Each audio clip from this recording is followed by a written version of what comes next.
everyone! Welcome back to Ate Shi Vlog. So for today's vlog guys, pupunta tayo uli ng Pag-asam.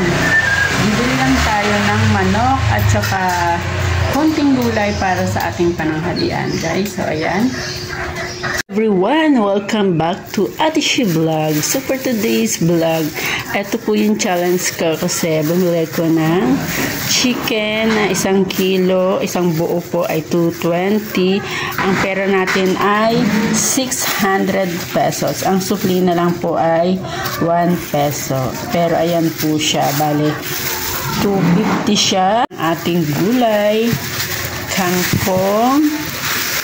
kangkong at saka ito pa kamatis, ito siling haba, tsaka to yan, ito yung gagamitin natin sa magsisigang tayo guys. Meron tayong sibuyas, alam ko meron ako nabiling luya sana ba yung ating luya? Naku, baka hindi nilagay ni kuya ang ating luya guys. So, tapos bumili din tayo ng 3 apple, 1 lemon, ayan ang lemon, 20 lang ang lemon dito guys. At meron din tayong sitaw, ilang pieces to, 6 pieces, halagang 20 pesos. Tapos nakabili tayo guys ng egg. Yung egg nasa taas na guys, yung egg natin. Bali 16 pieces siya, 160. So ayan yung nabili natin sa 600 pesos. So ayan guys, magsisimula na tayo magluto. Ayan guys, samahan nyo ako sa aking day of challenge na naman magluto. Ayan, favorite ko kasi ang paa. So tara na guys, mag-umpisa na tayong magluto. Hugasan na natin ang manok. Itong manok na lang kasi ang binili ko kasi mas ano siya, maganda. Tapos yung isda kasi hindi sariwa. Ito guys, kasi ito yung affordable na ulam talaga. Yan. Isang buo siya. Tapos nagpadagdag lang ako ng paa kasi my favorite is paa ng manok. Kasabay ko yun siya sa lulutuin ko. Sa asin guys, para medyo matanggal yung langsa. Pero maglalagay din na tayo ng luya, syempre. Yan. Masamasahin ko muna siya guys. Nga guys, at ready ng ating mga panakot. Ayan. Ayan. At ready na tayong magsalang guys kasi nahiwa na natin ang sibuyas, kamatis, at luya. Ayan. Ating kangkong nahimay na rin at ang ating sitaw, ayan, nalinis na rin. Nilinis ko na siya sa asin kasi maraming beses sinugasan para mas okay yung lasa. So, tara, let's go. Mag-saute na tayo ng ating manok.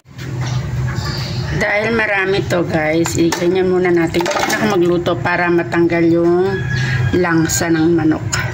Yung maglalagay dyan ng mantika kasi mismo yung mantika na lang ng manok para mas malasa.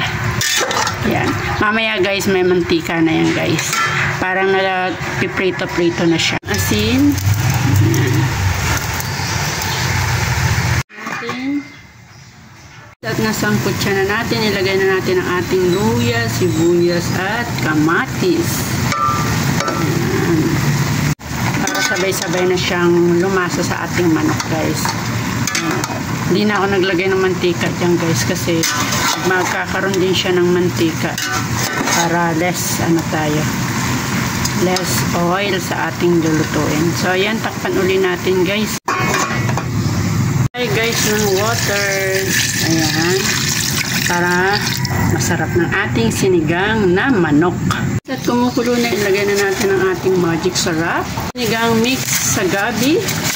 Lagay na rin natin guys. Ayan guys, oh. Ang bango guys. Try nyo po ang sinigang na manok guys. Hindi lang kompleto ang ating gulay kasi napaka mahal ang ating mga gulay guys. So kangkong at sitaw lang okay. Kangkong. At syempre, ang ating sitaw. Ayan. Sili. Mekos-mekos natin at titikman natin yan kung okay na ba yung asin. Ayan guys, o diba? Ang kalahatan na to, pang hapunan na to guys.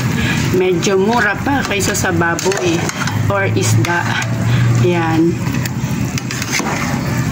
Wow, ang sarap ng amoy guys. Yan na nga guys, maraming salamat po sa pagsuporta sa aking channel. Nakaluto na tayo ng sinigang na manok guys.